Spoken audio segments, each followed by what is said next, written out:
What's up, guys? It is Xan here. Or today, I am going to be the Viceroy, and my Star Wars friends will know what that's about. Um, that's my other nickname. So, came from '99, as you can see. I am a 1999 alumni. This was the logo for CountingDown.com, the 6 weeks charity lineup for Star Wars Episode 1, The Phantom Menace. Now, some of y'all that don't know me are saying, 6 weeks? What the fuck? Yeah, 6 weeks out on the Hollywood Boulevard, out on the streets, literally camping on the Walk of Fame, the sidewalk. They may say, Xan, Viceroy, what the hell, dude? Well, let me tell you what the hell. It was a charity event, kind of like a wait-a-thon style. And this is going to be explaining for those of you who don't know. Wait-a-thon style, where you got sponsors, you got people that signed up for 50 cents an hour, $1 an hour, $1 a day, whatever the case may be. And the event ran for 6 weeks, up to leading up of The Phantom Menace. Say what you will about that. I love the prequels. Bring on the hate. And yeah, so that was 1999, so we got these commemorative shirts. This is like I said, the logo, silhouetted Darth Maul.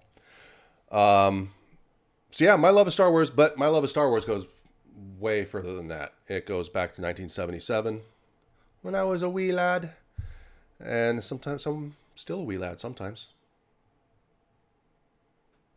And yeah, I saw it with my grandfather in the San Fernando Valley back in '77. I was 3.5 years old at the time in May. The Ponda Baba arm severing in the cantina is something that stuck with me as a young child. This is before Lucas decided that lightsabers shouldn't you shouldn't bleed from a lightsaber wound, because there was blood all over the cantina floor. Stuck with me, and then saw Empire and Eagle Rock with my dad in '80, Jedi with my dad in '83. And then there were the dark times, the times where there wasn't much. So I'm fortunate enough to have lived in a time when, and I say fortunate, I genuinely am fortunate. I'm thankful to have lived in a time where Star Wars and comic books and other things of geek pop culture weren't cool. I'm fortunate for that. I always wore it on my sleeve. Never shamed from it, even through the awkward junior high, high school where you're trying to flex and like girls and it wasn't cool. I didn't care, man. I was out there and I was doing it. Because it makes me appreciate today more. Because today, it's everywhere. Geek pop culture is everywhere. And it's cool. And I like that. But I like having the ability to reference when it wasn't. Gives you some context, makes you stay humble, I think. I didn't get picked on, really. I was kind of like the gray man in school. I knew everybody and everybody knew me, but I wasn't friends with either the popular people and the jocks or the complete nerds and dweebs. I was just in the middle. I was just going through. So that's my Star Wars story. The charity lineup was with Counting Down in '99. 6 weeks in May. After Counting Down decided they didn't want to do a second charity event for episode 2, a bunch of us that were pretty much instrumental and core in running that line, the day-to-day operations, said, you know what, let's get together. We enjoyed it so much. I mean, I made friends. This is now, 23 years ago now, was '99. So we got together in someone's house at an after party and said, hey, we want to keep it going. We want to keep the party going. So we formed liningup.net. And I'm going to put links to everything in the description below. We formed liningup.net. And I believe it was the late summer of 2000. I want to say it was. And we did the episode 2 charity line. We did episode 3 charity line. All of these have been with an amazing charity that helps critically ill and severely ill kids, the Starlight Children's Foundation. Again, I'm going to put a link to them.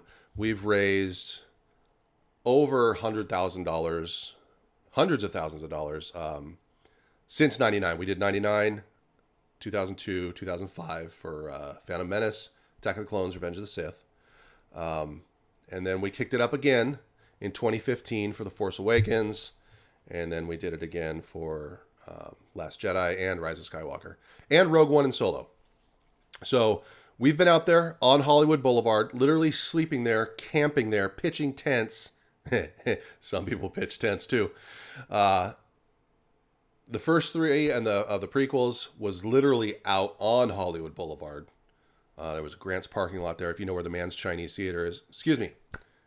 Back then it was the Man's Chinese Theater. Now it is the TCL Chinese Theater IMAX. Say that, Richard. 5 times fast. One of our members had a horrible time remembering what it was called.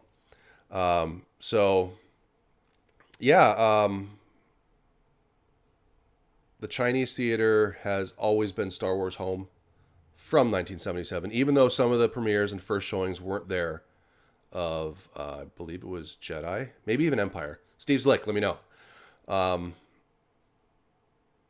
The original 1977 picture, you can Google it and see what it was like back then. But yeah, Starlight Children's Foundation has always been our charity of choice. We thank them so much for everything they've done for us. And we want to give a shout out to the Chinese as well, the Chinese Theater. During the sequels, they actually let us sleep inside the forecourt. If you've ever been to the Chinese Theater, you know there's that forecourt where the celebrities' hands and feet prints are. They let us sleep on those. So people were sleeping on Marilyn Monroe, on Clint Eastwood, on Chris Evans, on Tom Hiddleston. Yeah. And that was kind of a funny little joke that we had. Who would you sleep on today? So, yeah, that's kind of my Star Wars background. So today we are reacting to a video from Vanity Fair. This is a behind-the-scenes video. I have not seen this yet. It's about a minute 15 behind-the-scenes photo shoot for their covers. They've got, and I'm also going to link an article to this below as well. Video shoot with some familiar faces. I haven't seen it yet, but I'm looking at just the very first still. See it here. We're here shooting for the new Vanity Fair shot by Annie Leibovitz. It's an incredible honor. Annie has been a part of Star Wars for 40 years. I've always had a real fondness for the Vanity Fair Star Wars issues. So working with Annie again was really special for me. Here we go. I've worked with Annie all through my career, really. She's a legend, you know, for a good reason. Her photographs are extraordinary. Annie Leibovitz, Vanity Fair. What comes to mind is iconic. Okay. One of the things that was really fun was that all the shows were coming together. Really nice. We've got Andor, we've got Obi-Wan, we've got Mandalorian, we've got Ahsoka. Just standing up there with the smoke and the wind and the cape. Yes! To be part of this moment. Oh, it's hell just mind-blowing. This new era with Star Wars and streaming, now we have time to tell these much more ongoing, elaborate stories that interconnect. This kind of stuff. It's a moment where the Star Wars universe can take risks and reinvent and surprise fans. I can only say I cannot believe my life. We'll run it back up.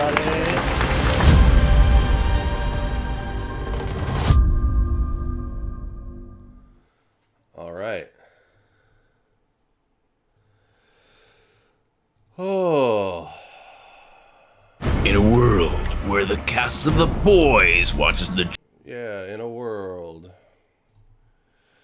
So, that was the behind-the-scenes photo shoot. Let's run it back, play it one more time, and see what happens. Run it back. We're here shooting.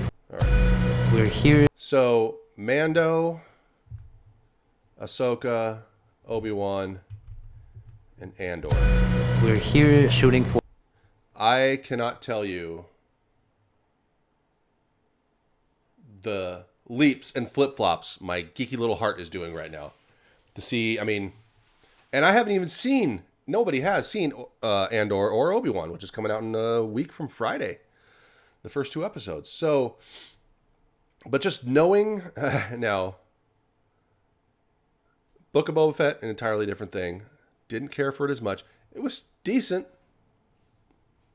It was mid-tier for me. But we're not going to get into that. We're going to get into this. For the new Vanity Fair shot by Annie Leibovitz. I'm just going to say, I love the original trilogy era. Seeing things in Solo and Rogue One and now Andor. Andor has the potential to be really freaking dark because Rogue One had him killing an informant to get away from the Empire. And when you're in intelligence, like, he's basically the CIA of the rebellion, and he's got to get information out. So he needs to do whatever he has to get out to the rebellion and get them the information about the Death Star. So Andor, and he also told Jin that he's done so much stuff that he's ashamed of and, regrets. So Andor has the potential to be really, really dark, and I'm here for it. It's incredible. Ahsoka, Thrawn, Grand Admiral Thrawn. Enough said. We're going to get there. We're going to get there. Who's it going to be? Post who you think the casting is going to be. Is it officially confirmed as Lars Mikkelsen? I don't know. Let me know. Incredible honor. Annie has been a part of Star Wars for 40 years. I've always had a real fondness. Hayden Christensen. Let me just say something.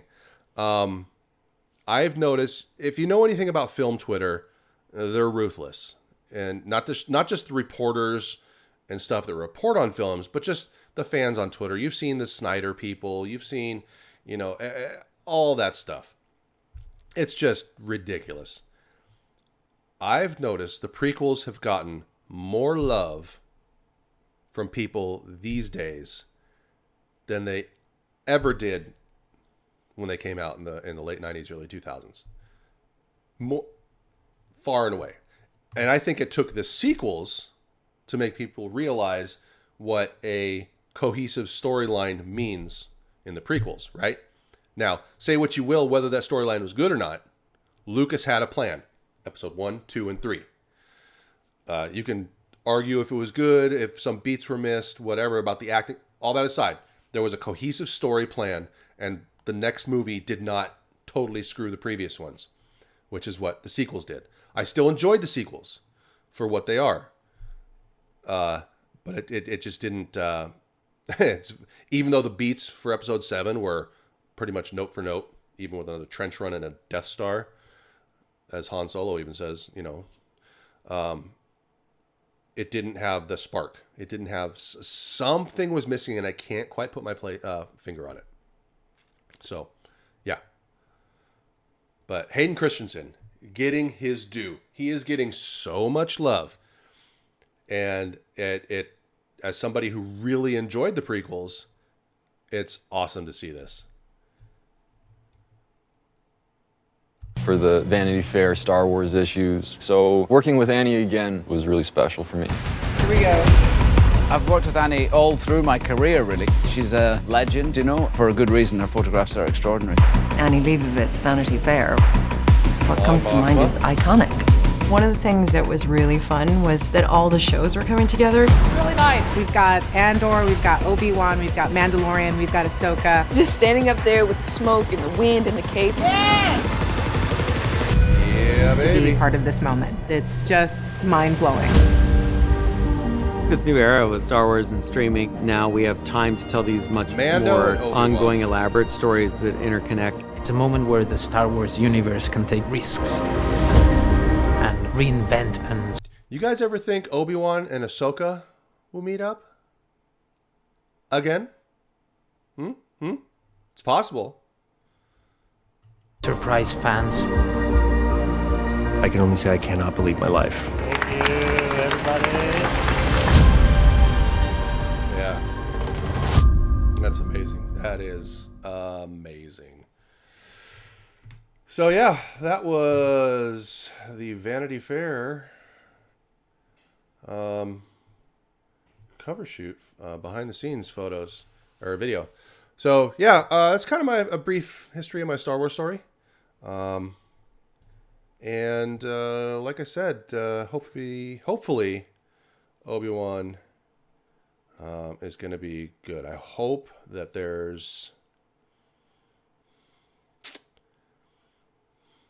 it looks like there's going to be some good stuff to it. That's all I'm going to say for right now. So anyhow, appreciate you, anybody that stopped by, liked, commented. Let me know what you think of the series and where Star Wars is right now as a franchise. We haven't seen any theatrical releases in a few years now. So what, 2019? Was it 19? Holy crap. Episode 9? It's been a while. So we're due. Let me know where you think the state of Star Wars is today. Where it's been, say, the past 10 years. So for the sequels.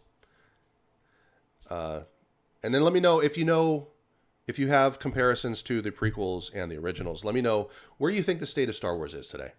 Let me know in the comments, and I appreciate everyone coming by, showing some love, and I will see you later. Peace.